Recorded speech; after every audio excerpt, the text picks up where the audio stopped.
Quem é você? Você já parou para se perguntar quem é você? Essa, por certo, é a pergunta mais importante que alguém pode se fazer. É a grande questão da existência. E embora pareça algo simples, é muito mais profundo do que nós julgamos que seja. E por isso eu peço para que você me acompanhe com atenção nesse momento. Eu sou o André, você pode me responder. Esse é o meu nome, mas é só um nome escolhido e pode ser trocado. Inclusive, é normal em cerimônias de iniciação as pessoas trocarem de nome em determinadas tradições, e significando uma nova vida, um novo nascimento, mas tem algo que permanece, não tem? E quem é esse? Quem é você? Ei, eu tô aqui, você não tá me vendo? Essas são as minhas mãos, o meu braço, esse é o meu rosto. Mas será que a gente se reduz ao nosso corpo? Será que eu seria menos eu se eu tivesse uma mão ou um membro amputado? Eu já não carrego a mesma estrutura física do que de alguns meses atrás. Novas cicatrizes, tenho a pele marcada e tô um pouco mais magro. Caem os cabelos, trocamos de couro, ingerimos e excretamos, crescemos e definhamos. E em 3 anos trocamos praticamente todas as células do nosso corpo, à exceção dos neurônios. Ou seja, esse belo, bem, talvez não tão belo, corpo que agora vos fala, já não carrega praticamente nada do mesmo corpo de alguns anos atrás. Mas eu sinto que tem algo que permanece intacto. Você também não sente? Não, eu tenho que ser mais do que um mero vaso de carne que amanhã já nem vai estar aqui. Um barco velho que, com o passar dos ventos e das ondas, tem todas as suas peças trocadas.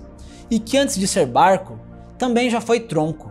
E um dia também já foi semente. Em verdade, a microbiótica diz que nós possuímos 1,9 vezes mais bactérias vivendo no nosso corpo do que células humanas propriamente ditas. Ou seja, nós podemos dizer que fisicamente nós somos mais não humanos do que humanos. Se eu disser, por exemplo, que eu sou essa água aqui, você vai me chamar de louco.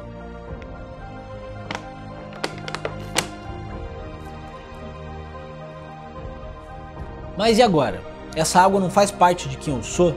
Também não vai ser integrada ao meu corpo e resultar nas ações que eu faço? E eu sou isso, o resultado dos alimentos que eu ingiro, do ar que eu respiro, do sol que incide sobre a minha pele. E a nossa existência está atrelada a tantos seres, causas e efeitos que eu já não posso me ver como algo preciso e rematado. Eu apenas sou, indefinido e inconstante. E continuarei sendo, mesmo quando não mais estiver. Mas no meio de tudo isso, há algo que se percebe, que se reflete, que conhece e que se percebe conhecendo. Um observador que se vê separado do objeto observado. Você pode dizer, eu sou a minha mente, as minhas opiniões e as minhas identidades. Eu sou médico, sou advogado, sou escritor, eu sou católico, sou budista, eu sou otimista e sou pessimista. Eu tenho essa opinião, essa visão de mundo, eu. O ego, tão facilmente a gente se confunde com ele. Mas agora eu gostaria que você se perguntasse e respondesse com sinceridade. Eu sou a mesma pessoa do que há 5 anos atrás? Eu ainda guardo os mesmos sentimentos, opiniões e visões de mundo? E amanhã, será que eu ainda serei o mesmo? E as opiniões, personagens e desejos que me vestem são ainda mais fugazes e efêmeros que essa carcaça passadiça. Quem eu sou já mudou. E nós vestimos tantas personas ao longo da nossa existência que fica difícil dizer de fato quem nós somos. Eu sou uma pessoa no trabalho, sou outra pessoa com os meus pais, outra pessoa em casa, sou outra pessoa na cama e sou outra pessoa no estádio de futebol. Persona vem do latim personare, que significa soar através de. As personas eram os nomes dados às máscaras usadas nos antigos teatros gregos. Não eram mais do que papéis desempenhados numa peça. Talvez as identidades que nós vistam são apenas máscaras que nós esquecemos de retirar. As personas são o eu que eu frequentemente apresento ao mundo externo. Não são aquilo que nós somos, mas aquilo que tanto nós quanto os outros pensamos que somos. E elas são úteis sim, as personas têm o seu papel e são necessárias por questões de adaptação e sobrevivência. Em certos contextos, para a gente se relacionar com o mundo e com os outros, é preciso sim que a gente vista as personas. Mas o grande problema está na identificação. Eu vou tentar explicar um pouco melhor, então acompanhe meu raciocínio.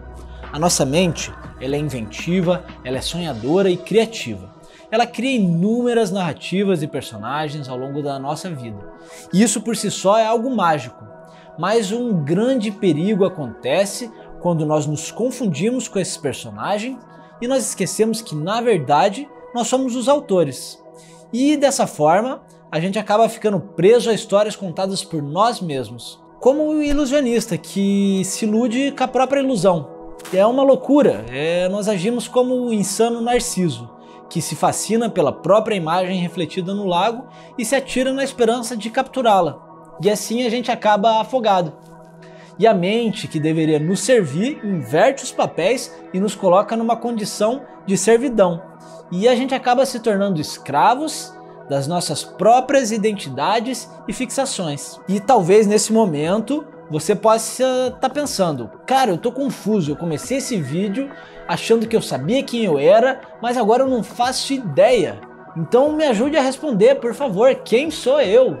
Eu vou deixar a psicologia analítica falar um pouco sobre isso.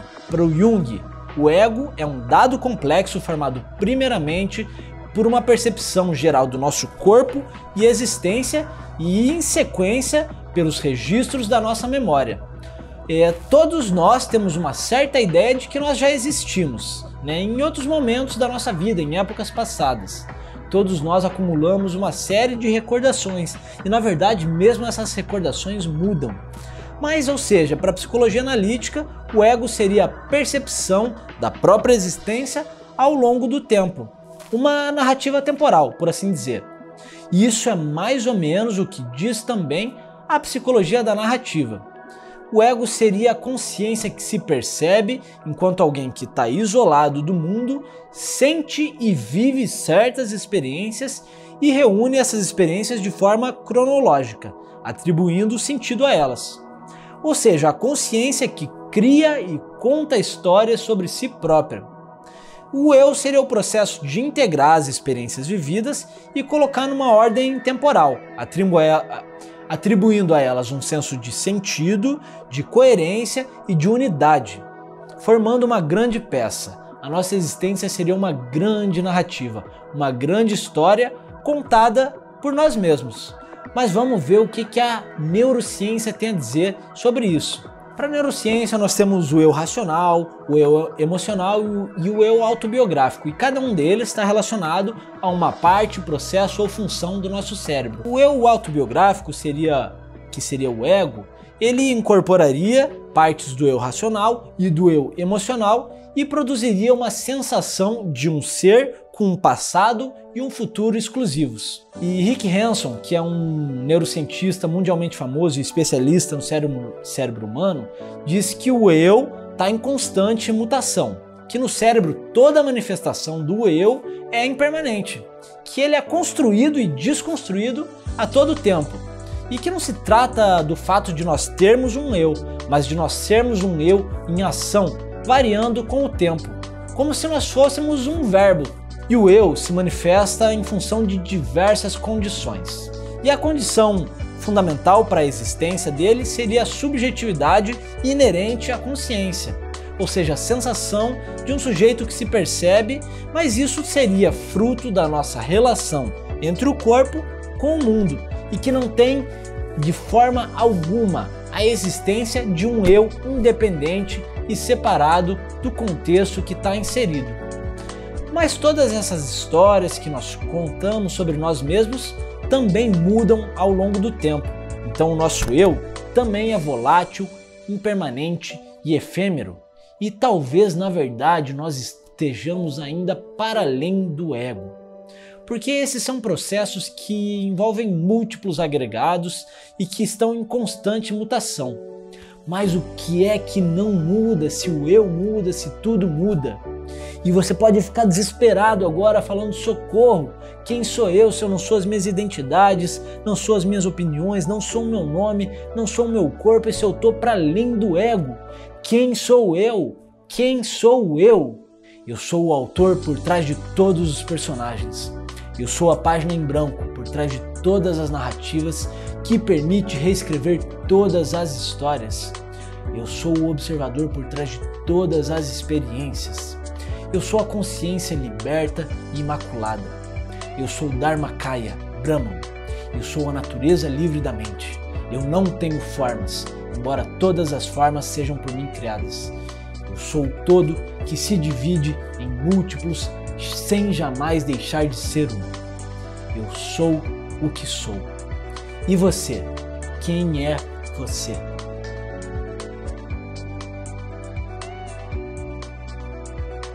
Nesse momento, nesse corpo, gravando esse vídeo, eu visto a personalidade de André Sem Fronteiras para que a gente possa trocar e conversar. Mas eu estou muito para além disso. E essa pergunta, quem sou eu, é muito mais profunda e eu não me considero apto a responder ela de fato para você. Para mim já é difícil para responder a mim mesmo. Nem sei quem sou direito. Mas eu gostaria de provocar vocês a responder essas perguntas. E peço para que vocês, na persona que vocês estão vestindo nesse momento, se inscrevam aqui no canal, liguem o sininho para que a gente possa continuar trocando e tentar responder juntos essa pergunta, que é a pergunta primeira e última para o autoconhecimento. E tentem responder aqui nos comentários, embora seja difícil, quem é você? Om Tat Sat.